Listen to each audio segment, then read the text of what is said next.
Welcome to Home Farm. Today we're going to be reviewing this Makita battery operated cordless chainsaw. We purchased this chainsaw last year. It saw us through the winter, did a fantastic job of getting through small logs and small pieces of wood, which we'll demonstrate shortly. Of all the DIY stuff that we've done around the house, using the chainsaw has probably been the most daunting, purely because it is quite a powerful piece of equipment and it can do a bit of damage. So I want to make it quite clear, this is not an instructional video on how to use a chainsaw. I'm going to be using this chainsaw the way that I'm comfortable using it. It might not be the best way of using a chainsaw, but please take that into account. So this Makita battery operated chainsaw takes two 18-volt batteries. They slide in on either side of the chainsaw, which I'll show you now. Once the batteries are in, you're probably going to get about 20 to 25 minutes of operational time. Putting the batteries in is really simple. You merely put it there and knock it down. Turn the chainsaw around the other way. They simply slot in. Very easy. So to turn the chainsaw on, you press the power button. The light turns green.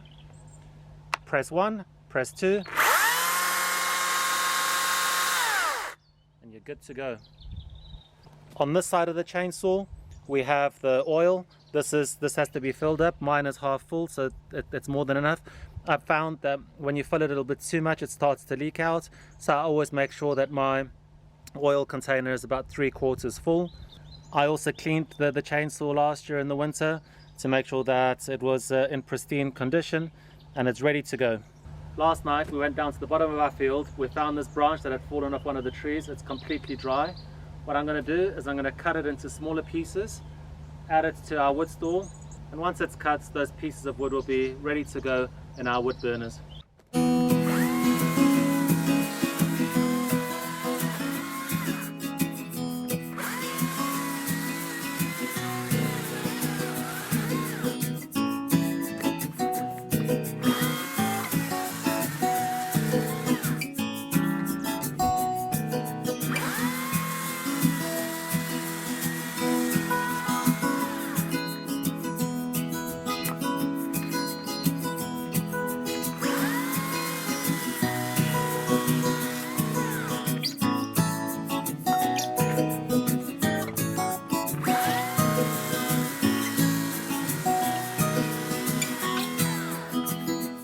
So that took about a minute to do. As you can see, the pieces of wood aren't very thick, but this chainsaw is just the perfect tool for that kind of wood.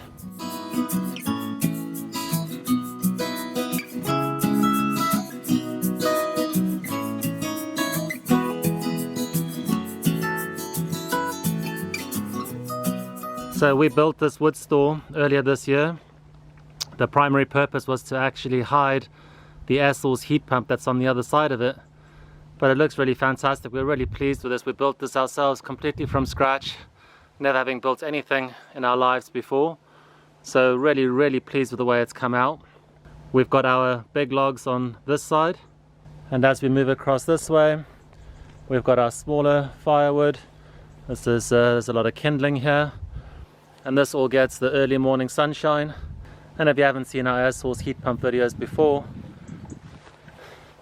our air source heat pump is on the other side of it, completely hidden. It's an absolutely enormous piece of equipment, so it's really nice that it's concealed and not seen from the driveway. So in order to comprehensively wrap up this video, these are the types of pieces we've cut quite easily with our chainsaw. Now I'm going to cut this piece of wood. It's a little bit thicker than the others. It is extremely dense wood. I'm not a wood expert, so I have no idea what this wood is. We picked it up at the bottom of our field. We're going to be hacking through this to give you an idea. To finish things off, we're going to attempt to saw through this piece of wood. We picked this up at the park at the bottom, where they cut down a tree using far greater, bigger chainsaws. I'm going to be very curious to see whether we can get through that or not, but we'll certainly give it a bash. Here we go.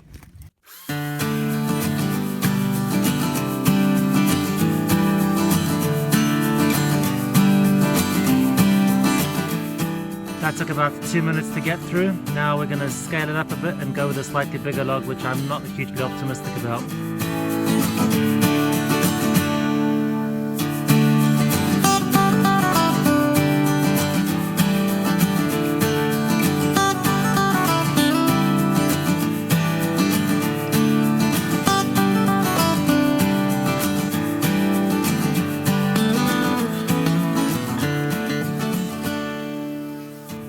we finished sawing through the other log, and we got halfway through this one and the battery has died, so that just goes to show how much work it is for this chainsaw to try and get through this.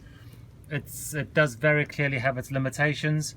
It is designed to cut far smaller pieces of wood.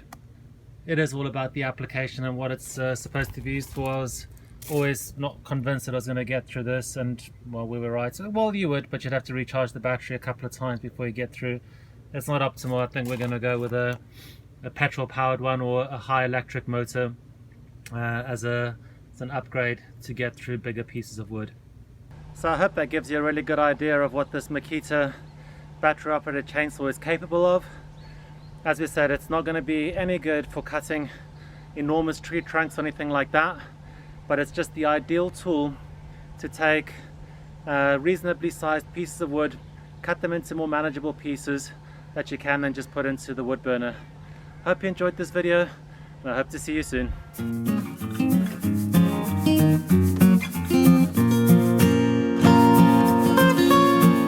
Thanks for watching.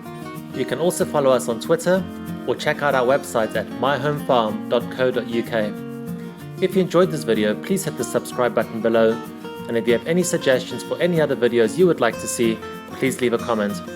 We hope to see you on our next video.